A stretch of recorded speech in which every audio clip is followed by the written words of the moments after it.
Now see this question. इस question में पूछा है arrange the given phenol in increasing order of their acidity. देखें जरा,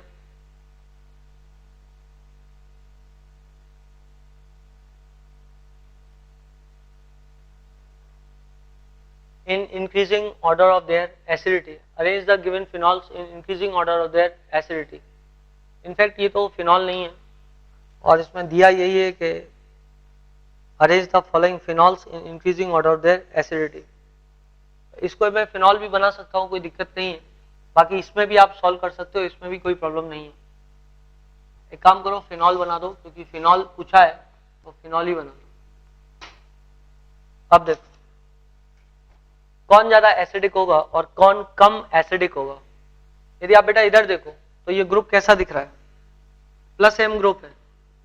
और ओके, फिनॉल पूछ रहा है, फिनॉल की एसिडिटी पूछ रहा है। एक्चुअली इस ग्रुप को मैं अंदर भेज सकता था, बट मेरे को असर फ्लोरीन का देखना है। क्यों असर फ्लोरीन का देख रहा है? क्योंकि फिनॉल पे असर देखना है। तो फिनॉल का स्ट्रक्चर ये हो गया, फिनॉल का स्ट्रक्चर ये हो गया, अब फ्लोरीन का असर, ये फिनॉल का स्ट्रक्चर हो गया, क्लोरीन का असर, ये फिनॉल का स्ट्रक्चर हो गया और O2 का असर। तो फ्लोरीन का यदि आप अफेक्ट देखोगे तो इसका प्लस एम और माइनस आई अप्रोक्सीमेटली बराबर होता है। पर मैंने आपको बोला था फिर भी हल्का सा माइनस आई ज्यादा मानना when compare to plus M, यदि एग्जामिनर पूछ ही ले तो। क्यों? क्योंकि इसमें अंतर स्थापित करना था इन दोनों में। तो इन दोनों में तो अंतर आप तब तक यदि प्लस एम और माइनस आई बराबर है, मतलब ये तो फिनॉल जितना एसिडिक हो जाएगा। बट मैंने इसीलिए आपको पहले ये बात बोली थी कि यदि एग्जामिनर आगे बढ़ के पूछ ही ले तो आप बोल देना कि minus I slightly greater than plus M. इसका मतलब ये ज्यादा एसिडिक होगा when compare to this one, because minus I group क्या करते हैं, माइनस आई ग्रुप एसिडिटी को बढ़ाते हैं। क्लोरीन का सर्टेनली, क्लोरीन का minus I effect is greater than its plus M effect, therefore इसमें माइनस आई ज्यादा लगेगा when compare to this one.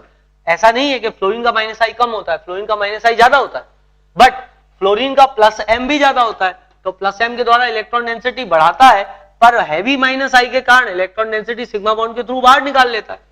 Therefore जितना सपोर्ट कर रहा है उतना ही उससे बाहर इलेक्ट्रॉन डेंसिटी को निकाल रहा है। देयरफॉर इसका माइनस आई इफेक्ट कम आएगा अफेक्टिवली इसके माइनस आई से। अब इसको देखो, ये वाला समझ में नहीं आता कि ये क्या है, पर इसको समझने के लिए अच्छा ये है कि आप इसको स्ट्रक्चरली बना लो। देखो सिग्मा बॉन्ड बना हुआ है और O2 लिखा हुआ है। अब बेटा O2 भी लिखा है, सिग्मा बॉन्ड भी बना है, स्ट्रक्चर बनाओगे तो इधर क्या हो जाएगा, O इधर हो जाएगा पॉजिटिव चार्ज। यदि स्ट्रक्चर बनाओगे तो स्ट्रक्चर ऐसे ही बनेगा, तो यहां हो जाएगा O और यहां हो जाएगा पॉजिटिव चार्ज। या फिर एक बात और है कि ये फिर O2 पॉजिटिव हो जाएगा। तो इसको क्या करो तुम स्ट्रक्चरली यूं बनाओ, ये ज्यादा करेक्ट है। ये हो गया O2, इधर नेगेटिव चार्ज लगा दो, तभी आप इसको O2 सपोज कर सकते हो, क्योंकि O बट O पे जिस पे positive charge it should have 3 bonds और यहाँ पे नेगेटिव चार्ज है, तो भी तो मैं इसको नहीं बोल सकता इसको, तो मतलब मेरे को O2 पॉजिटिव करना पड़ेगा इसको, क्योंकि नहीं तो स्ट्रक्चरली ये सही नहीं है। स्ट्रक्चर यदि बनाऊं तो ये ऑक्सीजन है और इस पे चलो मैं नेगेटिव चार्ज मान लेता हूं एक बार। इस पे मैंने नेगेटिव चार्ज यदि मान लिया तो ये डोनेशन तो कर सकता है लोन पेयर का दूसरे ऑक्सीजन को, बट ये O2 नेगेटिव कहलाएगा। और यदि मैं यहाँ पे पॉजिटिव चार्ज लगा देता हूं तो यहाँ मैं डबल बॉन्ड O लिख सकता हूं, बट उस केस में ये O2 पॉजिटिव हो जाएगा, उस केस में ये O2 पॉजिटिव हो जाएगा। फिलहाल मेरे को यहाँ पे O2 लगाना है। अब O2 लगाने के लिए एक वैलेंसी ऑलरेडी बनी है, एक ऑक्सीजन रखा हुआ है, दूसरा ऑक्सीजन भी रखना है। अब दूसरा ऑक्सीजन रख, हाँ बोलो। NH की जगह, हाँ ये हो सकता है कि किसी ने, ये हो सकता है किसी ने जो है वो प्रिंटिंग मिस्टेक कर दी हो, N ऊपर का नीचे, नीचे का ऊपर कर दिया, वो हो सकता है। मतलब वो यदि है तो बहुत ही ज्यादा आसान हो जाती चीज। हम तो इसके साथ सोचने की कोशिश कर रहे हैं। ये निश्चित रूप से ही हो सकता है कि क्वेश्चन के अंदर प्रिंटिंग मिस्टेक होगी, क्योंकि उसमें फिनॉल पूछा था और एक नाइट्रोजन को जो है उन्होंने थोड़ा सा ट्रांसफर कर दिया नीचे से ऊपर, बट उस चक्कर में सब कुछ जो है वो चेंज हो गया। NOH जो है वो ऑक्सिम्स हो जाता है, तो फिनॉल नहीं रहता, वो तो ऑक्सिम हो गया। तो ऐसा कर देते हैं, यहाँ पे फिर NO2 लगा देते हैं, और यदि यहाँ NO2 लगा देते हैं तब तो कोई मतलब प्रॉब्लम की बात ही नहीं है। उस समय तो ये आसानी से आप बता सकते हो माइनस एम ग्रुप है, और यदि माइनस एम ग्रुप है मतलब यहाँ पे एसिडिटी क्या होगी, बढ़ जाएगी। तो माइनस M ग्रुप में एसिडिटी यहाँ पे बढ़ गई, यहाँ पे माइनस आई था और फिर ये, तो इसका ऑर्डर हो जाएगा ये एसिडिटी का ऑर्डर हो जाएगा D greater than C greater than B greater than A, ये हो जाएगा इसकी एसिडिटी का order. So this was basically question number 8. Question number 8. Now let me discuss with you question number 10.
Now see this one, इस question को समझें और try to find out which is most acidic structure and why.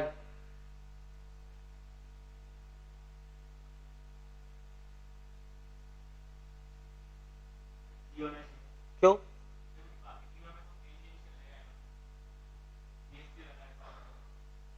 Okay, इसमें NO2 plane change कर लेगा क्या? ना, दोनों तरफ ग्रुप होना चाहिए बेटा, सिर्फ एक ही तरफ ग्रुप लगा हुआ है। तो NO2 को प्लेन चेंज करने के लिए दोनों तरफ सब्स्टिट्यूशन हो। हाँ, CH3 बेटा ज्यादातर प्लेन चेंज करेगा बिकॉज, और OH ग्रुप इतना बड़ा ग्रुप नहीं है, मतलब OH ग्रुप जनरली जो है वो रिपल्शन कारण प्लेन वेल को चेंज नहीं करता है। NH2 OH ये ग्रुप प्लेन चेंज नहीं करते।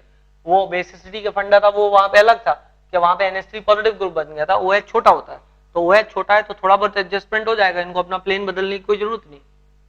यदि यहाँ पे एक मिथाइल ग्रुप लगा दूं तो प्लेन बदल जाएगा। अच्छा, पहले में NO2 मेटा पोजीशन पे, पहले में NO2 मेटा पोजीशन पे, तो ये क्या हो जाएगा? नहीं, एसिडिक तो रहेगा, पर ज्यादा एसिडिक तो आंसर बी दिया है ना तुमने,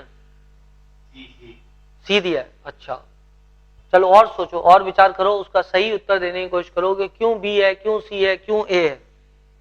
जो भी उत्तर आप दे रहे हैं उस पर विचार करें कि क्यों है। आपको मैंने टाइम दिया।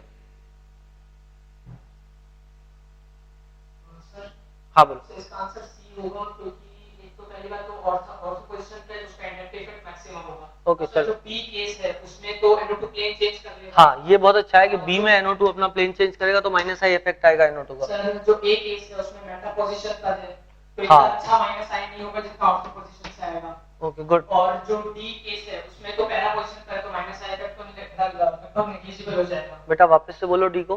सर डी में जो NO2 ग्रुप है वो मेटा पोजीशन पर है। हाँ अब ठीक है, मेटा पोजीशन, इसलिए सी में सबसे ज्यादा माइनस आई, बी सी में सबसे ज्यादा माइनस आई होगा। बिल्कुल सही है आंसर। सिर्फ थर्ड ऐसा है जिसमें माइनस एम लग रहा है, इसके अलावा सब दूर माइनस आई लग रहा है। बेटा यदि आप इधर देखो तो मेटा पोजीशन पे है OH के रिस्पेक्ट में, क्योंकि एसिडिक ग्रुप कौन सा है यहाँ पे? एसिडिक हाइड्रोजन तो ये रहा, एसिडिक हाइड्रोजन तो ये रहा, एसिडिक हाइड्रोजन ये है और ये है। तो आपको अब इस OH के रिस्पेक्ट में सब कुछ देखना था। इस OH के रिस्पेक्ट में NO2 का है मेटा पोजीशन पे, तो माइनस आई इफेक्ट लगेगा। इस OH के रिस्पेक्ट में NO2 पहला पोजीशन पे था, तो इसका मतलब माइनस एम लगना चाहिए था। बट अनफॉर्चुनेटली प्रॉब्लम क्या हुआ कि CH3 ग्रुप NO2 को रिपल्शन देगा और यहाँ पे सर इफेक्ट लग जाएगा, स्टेरिक इन्हिबिशन ऑफ रेजोनेंस हो जाएगा। तो NO2 अपना प्लेन बदलेगा तो माइनस आई इफेक्ट आएगा और पैरा पोजीशन से minus I effect almost negligible हो जाएगा। बट यहाँ कोई स्टेरिक रिपल्शन नहीं है, NO2 ग्रुप प्लेन में टिका रहेगा, माइनस एम भी ज्यादा होगा इसका और माइनस आई भी ज्यादा होगा। देयरफॉर ऑब्वियस सी बात है कि इस केस में इसकी एसिडिटी बढ़ी हुई आएगी, इधर भी NO2 माइनस आई ग्रुप ही था। Therefore you will say that कि यहाँ पे जो है आपको बेसिसिटी जनरली जो है थोड़ी सी एसिडिटी जो है जनरली सी स्ट्रक्चर में आपको ज्यादा मिलेगी। Therefore C is most acidic structure। एकदम सही बताया आपने आंसर इसका, सी का कारण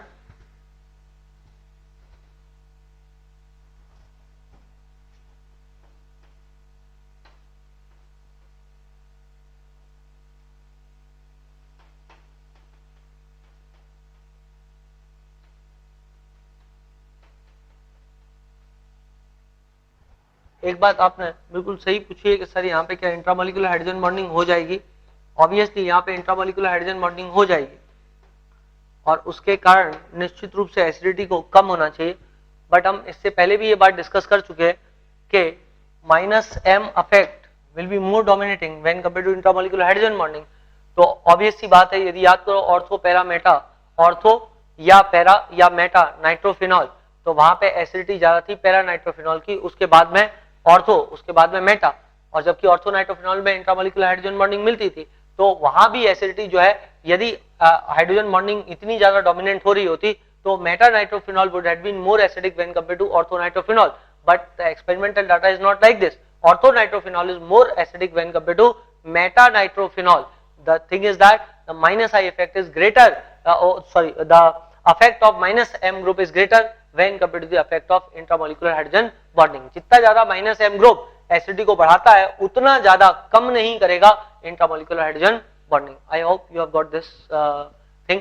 यदि बेटा इस क्वेश्चन में मैं एक हल्का सा परिवर्तन कर देता, मैं यहां से इस CH3 को मिटा देता और इस CH3 को मिटाने के साथ ही यहाँ पे क्या होता, तब ये क्वेश्चन सचमुच अच्छा हो जाता।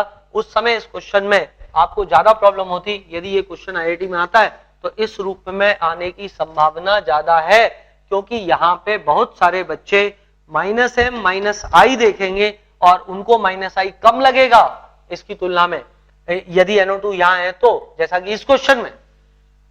पर इसको कंपेरेबल सिचुएशन में लाने के लिए एक CH3 ग्रुप इधर से भी कोई सा एक हटाना पड़ेगा। कोई सा भी एक CH3 ग्रुप आप हटा दें, मान लो आपने ये CH3 ग्रुप हटा दिया, तो भी उस केस में यहाँ पे किस पोजीशन में, मेटा पोजीशन पे, तो मेटा पोजीशन वाला बना रहने दें और पैरा वाला आप हटा दें।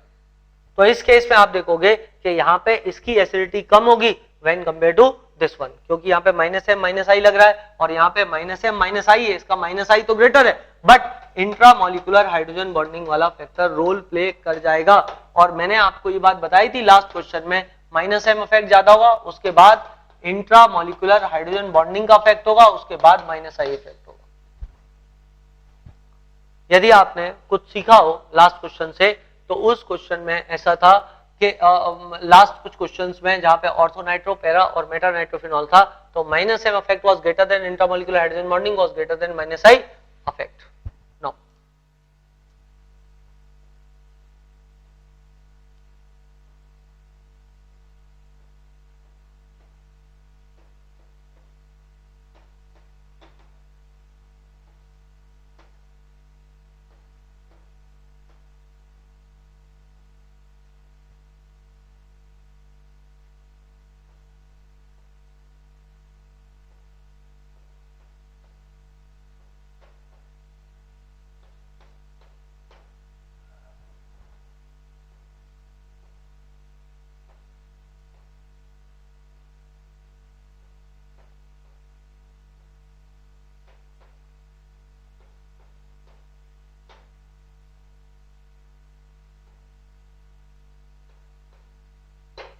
क्वेश्चन में पूछा है correct pKa order, correct pKa order, pKa का ऑर्डर बताओ। बेटा आयनिक इक्विलिब्रियम में आपने पढ़ा होगा कि Ka is directly proportional to acidity and pKa is inversely proportional to acidity. और उन्होंने पूछा है pKa का ऑर्डर, इसका मतलब एसिडिटी का उल्टा ऑर्डर लगाना। Okay, see this question and try to answer the question कि which will be most acidic, कौन सबसे ज्यादा एसिडिक होगा। मतलब तुम्हें बताना है pKa का ऑर्डर, तो pKa का ऑर्डर बताना है, मतलब आपको एसिडिटी का इनवर्स बताना है, या सिर्फ एसिडिटी का भी ऑर्डर बता दो तो काम चल जाए। हाँ बेटा, कोई भी होशियार बच्चा जो बताना चाहे pKa ऑर्डर। क्या ऑर्डर होना चाहिए इसमें, PK and of course with some reason.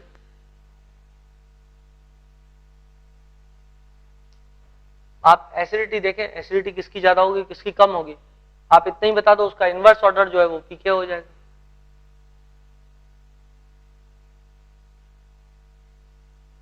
Sir सबसे ज्यादा एसिडिक पहला वाला होगा। पहला वाला सबसे ज्यादा एसिडिक होगा, ओके। देन दूसरा वाला और फिर तीसरा वाला। ये दूसरा और तीसरे में तुमने अंतर कैसे स्थापित किया, मतलब पहला वाला चलो वो तो मेरे को समझ में आता है, दूसरा और तीसरा का कारण बोलो, क्यों ये वाला ज्यादा एसिडिक है when compared to this one.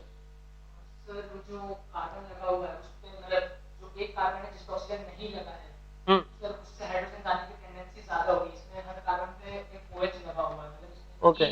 Oxygen को बहुत ज्यादा पुल कर रहे हैं अपनी तरफ इलेक्ट्रॉन डेंसिटी, हाँ तो उस कार्बन पे पॉजिटिव चार्ज आ जाएगा, तो हाइड्रोजन लेने की टेंडेंसी बढ़ जाएगी। ओके। और इधर तुमने बोला है ये ज्यादा एसिडिक है, इसका क्या कारण है। सर जो ऑक्सीजन के ऊपर लोन पेयर है वो माइग्रेट हो जाएगा रेजोनेंस के लिए। Okay, तो good. sp3 है, sp2 हाइब्रिडाइज्ड है, और तो ऑक्सीजन के ऊपर पॉजिटिव चार्ज आ जाएगा और हाइड्रोजन बाहर निकल जाएगा उसके वजह से। Okay okay. उस वाले में, इस वाले में, इस वाले में ऐसी कौन सी कमी है जिसके कारण तुमने बोला कि एसिडिटी कम। बेटा यहाँ कार्बन से हाइड्रोजन जा रहा है, वहां पे ऑक्सीजन से हाइड्रोजन जा रहा है, why do you say that कि वहां पर एसिडिटी कम होगी। तुम्हारा आंसर बिल्कुल सही है, चलो कोई बात नहीं। इधर से H+ जाएगा तो वो नेगेटिव चार्ज जो है यहीं टिका रहेगा, वो जो है माइग्रेट नहीं कर सकता, जबकि बाकी जगह इट इज रेजोनेंस स्टेबलाइज। पर ठीक है, इट्स वेरी गुड, मतलब तुमने आंसर बहुत अच्छा दिया है।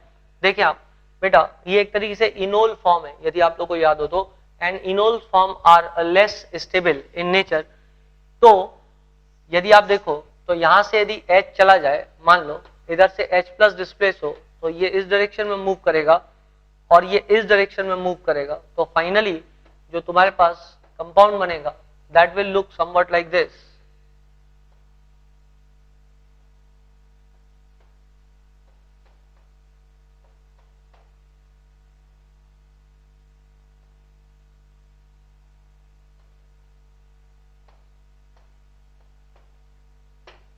Like this, and this is stabilized by intramolecular hydrogen bonding, and it is stabilized by intramolecular hydrogen bonding। तो यहां से आप H+ जब रिमूव करते हो तो चूंकि ये इनोल फॉर्म है, therefore this enol form will get converted to the keto form, and keto form has been found to be more stable when compared to the enol form। Plus यहां पर ring stand भी एक हद तक कम होगा, एक हद तक रिंग स्टेन भी कम होगा, क्योंकि sp2 hybridised carbon sp3 hybridised carbon में कन्वर्ट हुआ है, तो रिंग स्टेन भी एक हद तक यहां पर कम होगा। दूसरी बात, यदि आप यहां पर देखो तो यहां पे आप इधर से यहां गए और यहां से यहां, ये इस डायरेक्शन में मूव कर गया, या आप इसको कीटोनॉल टॉटोमेरिज्म की तरह नहीं भी लेते हैं तो भी आपका जो है काम चलेगा, उस तरीके से ना भी सोचो। खैर, तो कीटोनॉल टॉटोमेरिज्म से मत सोचो, क्योंकि कीटोनॉल टॉटोमेरिज्म से एसिडिटी देखना थोड़ा सा अलग चीज हो जाती है। चलो मैं ये वाला फंडा यहां से हटा देता हूं, आप इसको सिंपल तरीके से सोचो कि रेजोनेंस स्टेबलाइज्ड है, वो भी सही है, हालांकि अंततः जाकर के वो कीटो फॉर्म में कन्वर्ट होगा, बट फिर क्वेश्चन कीटोनॉल टॉटोमेरिज्म पे चला जाएगा, हम उसको छोड़ देते हैं। हम सिंपल सोचते हैं, ये O है, O पे आया negative charge, and this charge is resonance stabilised. देख बेटा, फाइनली तो आप कीटोनॉल टॉटोमेरिज्म पे आओगे, वो इसलिए आओगे क्योंकि अल्टीमेटली तो बनना क्या है, इसका कीटो फॉर्म बनना है, and that form is stabilised by intramolecular hydrogen bonding as well. तो आना तो उसी पे है, बट बेसिक फंडामेंटल इशू क्या है कि this negative charge stabilised by resonance, and since the negative charge has been stabilised by resonance, therefore I will say that कि okay, in that case the acidity will be more in this particular case। यदि यहाँ पे देखो तो यहाँ भी जब ये इधर से इधर माइग्रेट करेगा तो ये इधर से इधर जाएगा, तो तुम्हारे पास जो स्ट्रक्चर बन रहा है, this structure will look somewhat like this. यहाँ नेगेटिव चार्ज आ रहा है, there is double bond, there is one more and there is one more, and this is resonance stabilized. ये रेजोनेंस स्टेबलाइज्ड है, बट आप खुद सोचो, यहाँ पे H जब गया है तो नेगेटिव चार्ज कार्बन पे आया है, यहाँ पे जब H गया है तो नेगेटिव चार्ज ऑक्सीजन पे आया है, तो प्राइमरली कौन सा चार्ज ज्यादा स्टेबल है, प्राइमरली ऑक्सीजन पे नेगेटिव चार्ज ज्यादा स्टेबल है, and this is stabilised by resonance. This is also stabilized by resonance, but negative charge has come on what, negative charge has come on carbon, therefore this will be less acidic when compared to the first one. जबकि यदि आप third वाले case को देखो तो यहाँ पे जब आप प्रोटॉन को रिमूव कर दोगे, यदि H+ को आपने यहाँ से डिस्प्लेस कर दिया, वो वापस इलेक्ट्रॉन ले ले, तो तुम्हारे पास जो स्पीसीज बनेगा that will look somewhat like this. यहाँ पे आएगा O नेगेटिव, ये हो गया OH and double bond and it is not stabilized by resonance. क्योंकि ये स्टेबलाइज्ड बाय रेजोनेंस नहीं है, इसलिए यहाँ पे प्रोटॉन कम लीव करेगा। तो आई थिंक सभी बच्चों को ये बात क्लियर हो गई होगी दिमाग पे कि वहां पे O पे नेगेटिव चार्ज आ रहा है and that is not stabilized by resonance. यहाँ पर ऑक्सीजन पे नेगेटिव चार्ज आ रहा है and that is stabilised by resonance. यहाँ पे कार्बन पे नेगेटिव चार्ज आ रहा है and that is stabilised by resonance. तो ऑब्वियसली ऑक्सीजन पे negative charge stabilised by resonance is a more stable condition when compared to carbon पे negative charge stabilised by resonance. क्योंकि प्राइमरली चार्ज ऑक्सीजन और carbon पे जब आएगा तो oxygen पे चार्ज ज्यादा तेजी के साथ आएगा, ज्यादा कंफर्टेबली आएगा, इसका मतलब वही चीज जो है ज्यादा एसिडिक हो जाएगी।